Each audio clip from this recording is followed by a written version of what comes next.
তো আজকে আমি দুপুরে রান্না করছি সর্ষে পোস্ত দিয়ে ইলিশ মাছের ভাপা। তো দেখো আমি কিভাবে রান্না করছি সেটাই তোমাদের শেয়ার করছি। এখানে আমি মাছটাকে নুন, হলুদ আর সর্ষের তেল দিয়ে মাখিয়ে রেখেছি।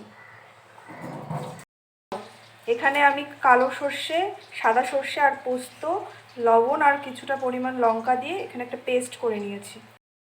এখানে কিছুটা পরিমাণ সর্ষের তেল দিয়ে দিলাম। দিয়ে দিচ্ছে কালো জিরে, কিছুটা চেরা কাঁচা লঙ্কা দিয়ে দিচ্ছি।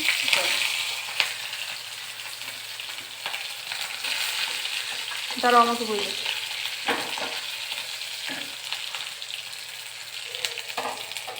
সে পোস্ত বাটাটা দিয়ে দিচ্ছি। পরিমাণ মতো হলুদ গুঁড়ো, মতো নুন দিয়ে দিলাম। দিয়ে দিচ্ছি জিরের গুঁড়ো,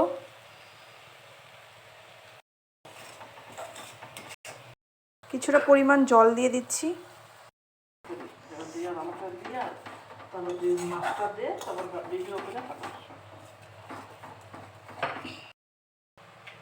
তো এখানে ঝোলটা ফুটে গিয়েছে।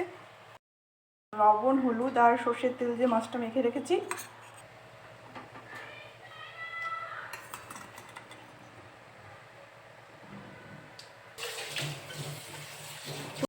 ঢেকে দিচ্ছি মাছটা কিছুক্ষণের জন্য।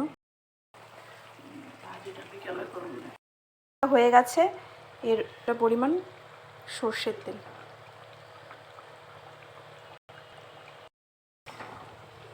তো ইলিশ ভাপা।